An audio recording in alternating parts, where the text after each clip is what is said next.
What's up guys, Spin Firearms here, and today we're going to talk about how to properly grip a semi-automatic pistol, at least the way I do it. Everyone does things differently, but this is how I do it. It really helps with minimizing recoil and also getting accurate shots.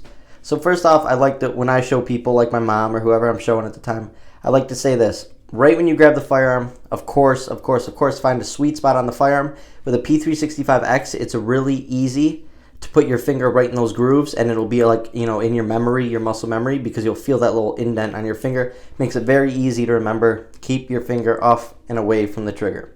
Some people say right here where your slide meets your frame. I like to go right there because it tends to be a memory pad, or if I have grips on the firearm, there'll be a little grip pad right there, and so on. But it works for me. Next, I say right when you grip it, just put that thumb up there. Just move your thumb out of the way, just get it out of there. Make sure you got a good grip down here, but put that thumb up here.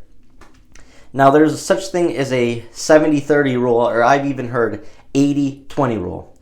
And this is where that whole entire pinky scenario comes into play.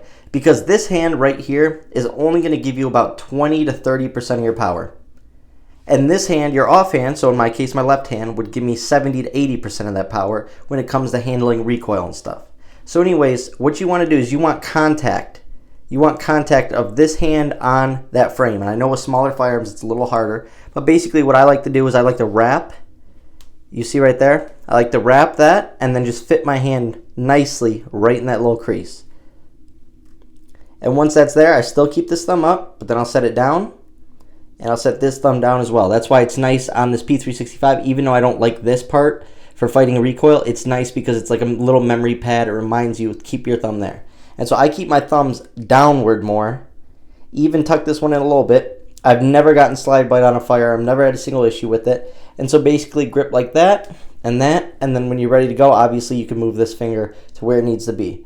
But now you have a nice steady grip. And basically why you only put 20 to 30% of your power into this hand is because that's what's going to throw your shots off. You want power from the back going this way. You want this hand power going back this way. So this hand's going to be pushing power this way. This hand will push power this way. And then also you're securing the firearm on each side. You have this hand right there. Then you have this hand right here. So you're securing it in all directions. You want it to sort of be even. And like I said, the reason why you only want 20 to 30% in this hand is because that is your trigger pull hand. This is what's going to be like huge in getting an accurate shot. You don't want to shank the shot. You don't want to pull shots. You don't want to mess that up from pulling the trigger. And if you're squeezing your hand as hard as possible, trying to work with this finger is going to make you throw shots. So when you're talking about pinky being necessary to be on a firearm, that doesn't make sense because this is only 20 to 30% of your power. So taking that away isn't going to do anything. In this case, I can get a little bit of my pinky on, but it wouldn't matter if I could or I couldn't. Now, like I said, you get it like this. I always tell my mom, just, wrap the thumb. You can put it here if you want. I like mine a little more forward. And I've been told this is more competition style shooting for faster follow-up shots, but it works for me. And it really helps with recoil control and also a nice flat outward push onto the target. Obviously, I'm not showing you that right here, but it just works out. And obviously, I'm not putting too much power into this hand. It's mostly this that gets a good hold. So pushing here, gripping here, this is not doing too much. It's just securing your firearm straight, basically. These fingers right here are giving you just a good overall feel of the firearm. And I know some people like to wrap their finger on the trigger guard. That does not make sense. That causes you to pull shots. So if you have a finger here when you're shooting, you're going to be, and you're putting 70-80% of power into this hand, you're going to be yanking shots left and right.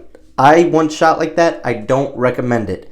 It is just a bad practice. You want to get, and you can change. You're not too late. You're not stuck in a habit. If you just keep practicing, so like I said, keep this thumb up, fit that right in there, because you do want contact with this hand on that frame. So you want to fit that right in there, even on a small firearm, and you're going to feel that that's a really solid grip. Now, what I learned in one of my classes is the most comfortable grip for you might not be the most accurate or best grip for you. So sometimes you want to go out and try other grips and different ways to hold your firearm. This is what has just worked for me, and this is what I've sort of perfected while taking a couple classes.